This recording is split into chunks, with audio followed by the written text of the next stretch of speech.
حال ہے کہ جہاں جلدی کی ضرورت نہیں تھی وہیں جلدی، جہاں جلدی کی ضرورت نہیں ہے وہاں جلدی، کوئی اسپیڈ۔ اب آپ کہیں گے کہاں ہے، تو میں فری میں آپ کو نہیں بتاؤں گا کہ کہاں۔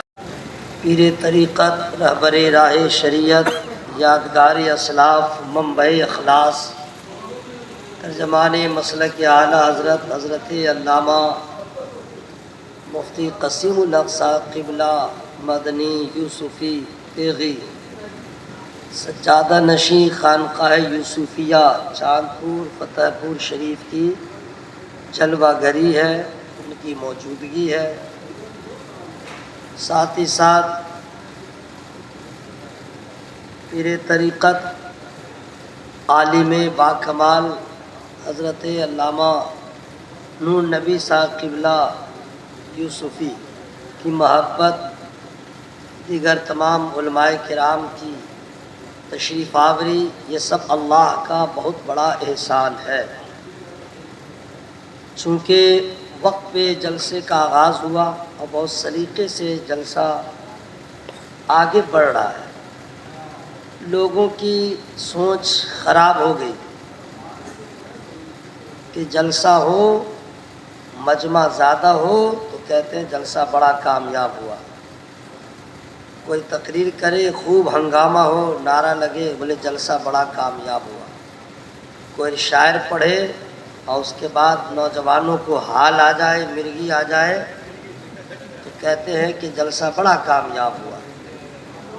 تو میں کہتا ہوں کہ اگر بھیڑ لگانے کی ضرورت ہے، کچھ خطیب ہیں جو لوگ ابھی نوجوان سب ان پڑھ چوپٹ جو نوجوان سب ہیں وہ انتخاب کرتا ہے، میں کہوں گا ایسے لوگوں کو جلسے میں دعوت مت دو، سننا ہی ہے تو دعوت دو، دالان میں بیٹھاؤ، مائک لگاؤ، بولے اسٹارٹ، تاکہ وہ خطیب جلسے میں نہ آئے کہ جلسے کی روحانیت ختم ہو جائے۔ اشارہ کافی عقل مندوں کے لیے۔ اب میں آپ سے عرض کروں، لوگوں کی سوچ اس قدر بدل گئی کہ کہتے ہیں کہ مجمع ہو۔ اچھا ٹھیک ہے، اگر آپ کی سوچ یہی ہے تو اگر عشاء کی نماز میں 5 آدمی ہو اور جمعہ کی نماز میں 100 آدمی ہو، جماعت ہوگی نا بھائی؟ بھائی آپ لوگ سے پوچھ رہا ہوں، 100 آدمی ہو جمعہ کے دن تو جماعت ہوئی، بڑی جماعت، اور عشاء میں جو ہے 5 ہی آدمی تھا تو جماعت نہیں ہوگی؟ بولے بھائی، تو ثواب نہیں ملے گا؟ کب ملے گا؟ 100 تھا، یاد رکھیے گا، 100 کی جماعت ہوئی تھی، یہاں 5 آدمی ہیں تو ثواب میں کمی ہوگی؟ 27 گنا جس کو ملا تھا 100 والے کو تو 5 جو ہے اس کو بھی ملے گا۔ جماعت سے نماز پڑھنے کا مطلب 27 گنا ثواب بڑھ گیا۔ تو 5 آدمی میں بھی جماعت ہوئی کہ نہیں؟ ثواب ملا کہ نہیں؟ تو مجمع 1000 ہو تو ہی جلسہ ہوگا، اور 10 آدمی ہو تو جلسہ نہیں ہوگا؟ بولو بھائی، اگر 10 آدمی ہو یا 50 آدمی ہو تو جلسہ نہیں ہوا؟ اب میں آپ کو معلوم ہونا چاہیے، کوئی سنے نہ سنے میرا اللہ سن رہا ہے، کوئی دیکھے نہ دیکھے میرا اللہ۔ منہ پھاڑ کے بولیے گا، منہ پھاڑنے کا مطلب مار کے مت پھاڑیے گا، منہ کھولیے گا، ٹھیک ہے؟ میرا اللہ دیکھ رہا ہے۔ تو جلسہ وہی کامیاب ہوتا ہے، جلسے کی کامیابی کی ضمانت یہ ہے کہ خطیب خطاب کرے اور ناصح نصیحت کرے، واعظ واعظ کرے، اور کسی ایک آدمی کو بھی کسی ایک مسئلہ پہ عمل کی توفیق مل جائے تو جلسہ کامیاب۔ سبحان اللہ۔ اب چونکہ میں نے اتنا کلام کر لیا، جو ضروری کام ہے میں کیا نہیں ہوں۔ آدمی کی عادت ہے کہ اگر کھانا کھانے لگے کوئی آ جائے تو کہتا آئیے کھانا کھائیے۔ چائے پی رہا ہے دکان پہ، کوئی آ گیا جان پہچان کا، آئیے چائے پیجیے۔ پان بھی کھا رہا ہے، کوئی آ گیا، آئیے پان کھائیے۔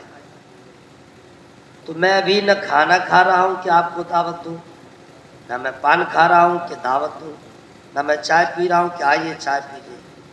ابھی میں ذکر مصطفیٰ کرنے والا ہوں۔ بالکل زور سے مت بولیے گا، بالکل نہیں۔ قسم ہے آپ لوگوں کو، بالکل نہیں بولیے گا، آواز بچا کے رکھیے، جہاں نہیں بولنا چاہیے وہیں آواز خرچ کیجیے گا، عجیب معاملہ، بولنا ہے تو ٹھیک ٹھاک سے بولیے، ورنہ آرام فرمائیے، میں خود سبحان اللہ بول لوں گا، میں الحمدللہ بھی بولوں گا، نعرہ بھی لگاؤں گا، جواب بھی دوں گا اور سارا ثواب لے لوں گا، اور آپ لوگ بیٹھے انتظار میں رہیے گا، مرنے کے بعد پتہ چلے گا کیا کھویا کیا پایا، یا اللہ کا شکر ادا کیجئے کہ بس میں آنے کی توفیق مل گئی۔ تو میں ابھی کھانا نہیں کھا رہا ہوں کہ دعوت دوں، میں ذکر مصطفیٰ کرنے والا ہوں، اس سے پہلے میں درود شریف پڑھنے والا ہوں، میں دیکھتا ہوں کہ کھانے کی دعوت تو سب قبول کرتے ہیں محبت سے، درود پڑھنے کی دعوت دے رہا ہوں کتنے لوگ قبول کرتے ہیں؟ پڑھیے درود شریف۔ صلی علی سیدنا و شفیعنا حبیبنا نبینا مولانا محمد مبارک وسلم، صلاۃ و سلام علیک یا رسول اللہ وعلی آلک و صحابک یا حبیب اللہ صلی اللہ علیہ وسلم۔ آدمی جلد باز ہے، خلق الانسان من عجل، انسان کی فطرت میں عجلت ہے، ہر کام میں جلدی، ہر کام میں جلدی، ہر کام میں جلدی، ایسا نہیں ہوتا بھائی؟ ارے ٹرین میں جائیے نا، حاجی پور اسٹیشن پہ 10 منٹ اسٹاپیج ہے پھر بھی گھسے گا جلدی، اترنے والا 10 منٹ اسٹاپیج ہے لیکن اتنی جلدی اترے گا کہ جیب بھی کٹوا لے گا، موبائل بھی چھڑوا لے گا، جلدی۔ جمعہ کے دن امام صاحب 2 منٹ اگر زیادہ بڑھ گئے پھر مقتدی کا منہ دیکھیے، وہ چاہے گا کہ تقریر ختم ہو جلدی، نماز ہو جائے جلدی، کہیں جلدی نہیں ہے لیکن قبرستان میں دیکھیے جلدی، جنازہ رکھا ہوا ہے، اگر دیر ہوئی 2 آدمی پیچھے سے آ رہا تو سب فائر رہے گا، یعنی وہاں بھی جاتا ہے تو جلدی جنازہ ہو جائے جلدی، دفن ہو جلدی، بھاگے جلدی، عجیب معاملہ بھائی، جہاں دیکھو وہیں جلدی، کھانے میں جلدی، سونے میں جلدی، اٹھنے میں نہیں کرے گا جلدی۔ آپ لوگ بھی چاہ رہے کہ جلسہ ختم ہو جلدی، نثار ہے تو شروع ہو جائے جلدی، ختم ہو جلدی، گھر جائے جلدی، سو جائے جلدی، اٹھے نہیں جلدی، ہر جگہ جلدی جلدی ہے بھائی۔ کمال ہے کہ جہاں جلدی کی ضرورت نہیں تھی وہیں جلدی، جہاں جلدی کی ضرورت نہیں ہے وہاں جلدی، کوئک اسپیڈ۔ اب آپ کہیں گے کہاں ہے تو میں فری میں آپ کو نہیں بتاؤں گا کہ کہاں جلدی ہے۔ ماشاءاللہ سرکار کے گلی شاہ کے علاقے کے رہنے والے آپ لوگ ماشاءاللہ اشارہ سمجھ جاتے ہیں، حالانکہ کچھ لوگ سوچیں گے کہ پیسہ مانگ رہا ہے، ایسا نہیں ہے، یہی مطلب تھا فری میں نہیں سنانے کا، یہی مطلب کہ آپ سبحان اللہ بولیے، شیطان کا منہ کالا ہو، آپ کا مرتبہ بلند و بالا ہو، سبحان اللہ سبحان اللہ۔ یا اللہ کچھ لوگ پیچھے بیٹھے ہوئے ہیں غریبوں کی طرح، یا اللہ ان کو توفیق دے کہ اٹھ کے مجمع میں آ جائیں، آئیے نا انشاءاللہ، آئیے نا، آپ ہی لوگوں سے کہہ رہا ہوں ذرا قریب آ جائیں، وہی لوگ ہیں، آپ ہی لوگوں سے کہہ رہا ہوں آئیے نا، آ جائیے آ جائیے میں 1-2 گھنٹہ تھوڑے بولوں گا، آپ لوگ کو ستانے تھوڑے آیا ہوں، سنانے آیا ہوں، پلیز آ آئیے جائیے بس۔ آئیے نا، آپ ممبر نور کے قریب آئیے گا، اللہ چاہے تو آپ کو گنبد خضرا کے قریب فرما دے، سبحان اللہ سبحان اللہ ماشاء اللہ، انشاءاللہ انشاءاللہ۔ کیا کہنا ہے۔ آپ آ گئے، میرا مرتبہ نہیں بڑھا لیکن آپ کی عزت ضرور بڑھی، علماء کرام کے قریب آ گئے، ممبر نور کے قریب آ گئے، مفتی صاحب قبلہ کا چہرہ دیکھ رہے ہیں قریب سے، اور حاجی صاحب کا چہرہ ماشاءاللہ کیا کہنے، اللہ تعالیٰ کی حاضری کو قبول فرمائے۔ آمین۔ جہاں جلدی نہیں ہے وہیں جلدی، اب کہاں جلدی ہے میں فری میں نہیں بتاؤں گا۔ سبحان اللہ سبحان اللہ۔ جلدی کا مطلب ہے کہ جب نماز قضا ہو جائے تو ادا کرو جلدی،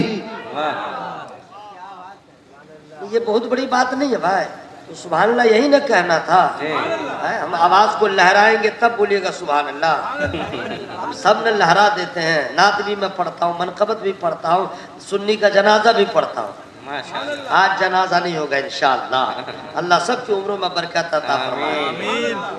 اگر نماز قضا ہو جائے تو ادا کرو جلدی، سبحان اللہ گناہ چھوٹا ہو یا بڑا ہو جائے تو توبہ کرو جلدی، سبحان اللہ کسی کا قرض لے لیا ہے تو ادا کرو جلدی، کسی کا انتقال ہو گیا ہے تو دفن کرو جلدی. من اراد الحج فلیعجل، نبی فرماتے ہیں جس نے حج کا ارادہ کر لیا وہ حج ادا کرے جلدی. سبحان اللہ صاحب، واہ واہ واہ، کیا کہنے کا. یہ نہیں کہ ٹال مٹول کرے، کل کریں گے پرسوں کریں گے. ارے بھائی کرتے کرتے، ہاں کچھ لوگ سوچتے ہیں یہ مکان بن جائے گا تب جائیں گے، وہ دکان بن جائے گی تب جائیں گے، بیٹا کی شادی ہو جائے گی تب جائیں گے، بیٹی کی شادی ہو جائے گی تب جائیں گے. ای پتہ چلا کاہے جائے گا مکہ شریف، کاہے جائے گا مدینہ شریف، قبرستان چلا گیا. اس لیے نبی فرماتے ہیں جب حج کا ارادہ کرو تو حج ادا کرو جلدی. حضرات چونکہ وقت کم ہے، اور حج کون کرے پہلے اس کو سمجھیے. تمنا تو سب کی ہے، آرزو سب کے پاس ہے، لیکن اللہ تعالیٰ نے سب کو نہیں فرمایا کہ تم حج کرو. جس کو اللہ تعالیٰ نے مالک کے نصاب بنایا، دولت دیا، وہی حج ادا کرے. حج کرنے سے ہوتا کیا ہے؟ حج کرنے سے ہوتا کیا ہے؟ چند ضروری باتیں میں آپ کو بتا دے رہا ہوں. سب سے پہلے حج کون کرے؟ وَلِلَّهِ عَلَى النَّاسِ حِجُّ الْبَيْتِ مَنِ اسْتَطَاعَ إِلَيْهِ سَبِيلًا. اللہ کے لیے لوگوں پر اس گھر کا حج کرنا ہے جو اس تک چل سکے. یہ معنی ہو گیا. حج کس کے لیے کرے؟ اللہ کے لیے. کس کے لیے کرے؟ ذرا منہ سے بولے کس کے لیے کرے؟ اللہ کے لیے، اللہ کی رضا کے لیے. کون کرے؟ اتنا پیسہ ہو کہ حج میں جتنے اخراجات ہیں وہ بھی پورے ہو جائے، اور جب تک وہ باہر رہے ان کے گھر والے بھی کسی کے محتاج نہ بنے. اتنا پیسہ ہے تو اس کو حج کرنا ہے. حضرات حج کرنے سے ہوتا کیا ہے؟ حج کے اقسام کتنے ہیں، لیکن میں ایک ہی بتا دوں. حج کرنے سے ہوتا کیا ہے؟ یہ تو اللہ نے فرمایا وہ آدمی حج کرے. اب حج کا فائدہ کیا ہوتا ہے؟ قال النبی صلی اللہ تعالی علیہ وسلم تابعوا بین الحج والعمرہ فإنہما ينفیان الفقر والذنوب كما ينفي الكير خبث الحديد والذهب والفضة وليس للحج المبرورة ثواب إلا الجنة. سبحان اللہ سبحان اللہ. میں نے 2 مرتبہ سبحان اللہ کہا، مجھے ثواب ملا کہ نہیں؟ بولے بھائی ملا نا. راستے میں کانٹا ہو ہٹا دو تو ثواب، راستے میں پتھر ہو ہٹا دو تو ثواب، اور سبحان اللہ کہے گا تو نہیں ملے گا ثواب. میں نے 2 مرتبہ کہا. مجھے کیا ملا میں سمجھتا ہوں، آپ منہ پھاڑ کے دیکھتے رہے، بس انتظار کیجئے. کس کا؟ انتقال ہونے کا. اتنا بھیانک انجام ہوگا، پھر سمجھ میں آئے گا کیا کھویا کیا پایا. آج محفل مل جا رہی ہے تو آپ لوگ سمجھتے بس ایسے ہی ہے. غیر مسلموں کو دیکھا گیا وہ اپنے لیے جیتا ہی نہیں، اپنے بچوں کے لیے جیتا ہے، اور بچپنے سے اتنا انتظام کرتا ہے کہ بچے کو خود کفیل بنا دیتا ہے. اور ہمارے یہاں ہے بس کھاتے رہو کھاتے رہو کھاتے رہو، آتے رہو جاتے رہو. ہمیں اپنے بچوں کی کفالت نہیں، ہمیں بچوں کی فکر نہیں ہو، اس سے زیادہ آخرت کی فکر ہونی چاہیے کہ مرنے کے بعد میرا کیا ہوگا. یہاں پہ سبحان اللہ کہنا ضروری تھا تو آپ لوگ کو لگا کہ مظفر پور چلے گئے. بولیے سبحان اللہ. ذرا زور سے بولیے سبحان اللہ. سرکار فرماتے ہیں حج و عمرہ ملا کر کرو. عمرہ الگ ہوتا ہے، حج الگ ہوتا ہے. عمرہ ہمیشہ ہوتا ہے، حج ہمیشہ نہیں ہوتا ہے. عمرہ ڈیلی، ہر مہینہ، ہر دن کرے، رات دن سب کرے. لیکن حج ہمیشہ نہیں ہوتا. سال میں صرف 5 دن. کتنے دن؟ زور سے مت بولیے. 5 دن. کب سے کب؟ کون مہینہ؟ ہر مہینے میں نہیں ہوگا، ایک ہی مہینہ ہوگا، 5 دن اسی میں. ذی الحجہ، ٹھیک ہے، ذی الحجہ 8 9 10 11 12. یہ اردو تاریخ بتا رہا ہوں. 8 9 10 11 12 یہ 5 ہی دن میں حج کے سارے ارکان مکمل ہو جائیں گے اور حج مکمل ہوگا. اس کے بعد کوئی چاہے تو حج ہوگا ہی نہیں، یا اس سے پہلے چاہے تو حج ہوگا ہی نہیں. عمرہ ہے کیا بھائی؟ عمرہ کا مطلب ہوتا ہے کہ احرام پہن لیجئے، عمرہ کی نیت کر لیجئے، وہاں جا کے کعبے کا طواف کر لیجئے، صفا مروہ کی سعی کر لیجئے، بال کٹا لیجئے، عمرہ ہو گیا. لیکن حج اتنے آسانی سے نہیں ہوتا ہے. حج میں بڑا مسئلہ ہے. پہلے حج کی نیت کرو، نیت کرنے کے بعد طواف وداع بھی ہے، طواف زیارت بھی ہے، پھر اس کے بعد جو ہے صفا مروہ کی سعی بھی ہے، پھر وقوف عرفات بھی ہے، مینا میں قیام بھی ہے، مزدلفہ میں قیام بھی ہے، قربانی بھی کرنا ہے، شیطان کو 3 دن تک دھلائی کرنا ہے، پٹائی، شیطان کی پٹائی ہوگی، بال بھی کٹائیں گے، قیام ہمارا 3 دن تک مینا میں رہے گا، یہ سارے ارکان ہیں۔ اس کے بعد آپ کا حج مکمل۔ حج کرنے سے ہوتا کیا ہے؟ اتنا پیسہ لگانے سے ہوتا کیا ہے؟ کچھ لوگ سوچیں گے کہ پیسہ رہے گا تو یہ ہو جائے گا، لیکن یاد رکھیے گا سرکار فرماتے ہیں حج و عمرہ ملا کر کرو۔ انڈیا کا اکثر حاجی جو ہے وہ حج تمتع کی نیت کرتا ہے، یعنی حج و عمرہ۔ حاجی عبدالقیوم صاحب جب جائیں گے تو مفتی صاحب قبلہ تو سارے اسباق پڑھا چکے ہوں گے، وہ سب سے پہلے یہاں سے عمرہ کی نیت کریں گے۔ اگر مدینہ شریف ڈائریکٹ فلائٹ جاتی تو یہاں عمرہ کی بھی نیت نہیں ہوتی، لیکن اگر مکہ شریف کی فلائٹ ہے تو عمرہ کی نیت کریں گے۔ یہ جائیں گے، پہلے وہاں ہوٹل میں قیام ہوگا، پھر پہلے جا کر کے کعبہ شریف کی زیارت کریں گے، پھر طواف کریں گے، طواف کرنے کے بعد پھر مقام ابراہیم کے پاس 2 رکعت نماز ادا کریں گے، پھر زمزم پئیں گے، پھر صفا پہاڑ پہ جائیں گے، مروا تک 7 چکر لگائیں گے اور اس کے بعد بال کٹا لیں گے، عمرہ ہو گیا، احرام سے باہر آ گئے۔ آپ نے سنا ہوگا کہ جب کوئی حج کا ارادہ کر لیتا ہے تو وہ اللہ کا مہمان ہو جاتا ہے۔ حضرات آپ جانتے ہیں کہ اگر میزبان اگر ہائی فائی ہو، میزبان خوشحال ہو تو مہمان کا انتظام اچھا سے اچھا ہوتا ہے۔ اب جب بتلائیے جو اللہ کا مہمان ہوگا اللہ کی جانب سے انتظام کیسا ہوگا؟ بات سمجھے گا، اللہ تعالیٰ اپنے مہمانوں کا کیسا انتظام کرے گا؟ تو حضرات قسم خدا کی اتنا اللہ نوازتا ہے، اتنا نوازتا ہے، لینے والا تھک جاتا ہے، مانگنے والا تھک جاتا ہے۔ جی ہاں، حضرت مفتی صاحب قبلہ پیر طریقت علامہ مفتی قسیم الحق صاحب بھی جا چکے ہیں، حضرت علامہ پیر طریقت نور نبی صاحب بھی جا چکے ہیں، جناب عبدالقیوم صاحب جانے والے ہیں۔ ابھی شاعر اسلام جناب اختر پروان صاحب کو 1 مہینہ 7 یا 10 دن ہو رہا ہوگا، یہ بھی مکہ شریف سے لوٹے ہیں، مدینہ شریف سے۔ ان لوگوں سے پوچھئے، لوگ تھک جاتے ہیں لیتے لیتے، کیوں؟ دینے والا اللہ ہے، دینے والا رحمان ہے اور حاجی اس کا مہمان ہے۔ کیا انتظام ہوتا ہے؟ سب سے پہلی نظر اسٹارٹ، پہلا فضل تو یہ ہو گیا کہ آپ کو اللہ نے اپنا مہمان بنایا۔ اب جب مکہ شریف پہنچ گئے تو چونکہ زندگی بھر حاجی صاحب عبدالقیوم صاحب نے نماز پڑھا ہوگا تو یہی کہا ہوگا منہ میرا کعبہ شریف کی طرف، لیکن دیکھا نہیں ہوگا، کبھی نہیں دیکھا، لیکن یہی کہا منہ میرا کعبہ شریف کی طرف، منہ میرا کعبہ شریف کی طرف، اور کعبے کی تجلیات میں گم ہو گئے، رکوع بھی ہو گیا، سجدہ بھی ہو گیا، لیکن کعبے کو دیکھا نہیں۔ اب جب اللہ نے مہمان بنایا ہے، کعبے کی زیارت کا وقت آ گیا ہے، تو کتنی بے تابی ہوگی، کتنی تشنگی ہوگی، کتنی اضطرابی کیفیت ہوگی، کتنی بے تابی ہوگی۔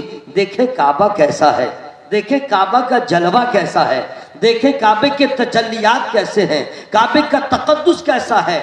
لیکن یاد رکھیے گا بزرگوں نے بیان فرمایا کہ جب پہلی بار کعبے کی زیارت کو جاؤ، اپنی نظروں کو جھکا کے جاؤ، زبان پہ تلبیہ ہے، لبیک اللہم لبیک، لبیک لا شریک لک لبیک، ان الحمد والنعمت لک والملک لا شریک لک۔ لبیک کا مطلب ہوتا حاضر ہوں، لبیک اللہم لبیک، اے اللہ میں حاضر ہوں، یعنی جناب حاجی عبدالقیوم صاحب ہو یا پوری دنیا کے حاجی یہی کہتے ہیں، مولا مجرم ہوں لیکن حاضر ہوں، گنہگار ہوں میں حاضر ہوں، تیرا بندہ ہوں میں حاضر ہوں، مولا جیسا بھی ہوں میں حاضر ہو گیا ہوں۔ اور بندے کی زبان پہ تلبیہ ہے اور نظر جھکی ہوئی ہو۔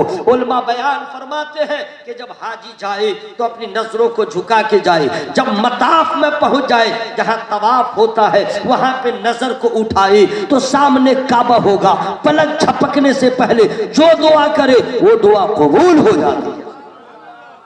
یہ اللہ نے مہمان بنایا ہے، اسٹارٹ، رحمت اسٹارٹ ہے، یعنی پہلی نظر جو پڑے۔ اب حضرات لوگ گھبرا بھی جائیں گے، کون سی دعا کریں کہ قبول ہو جائے؟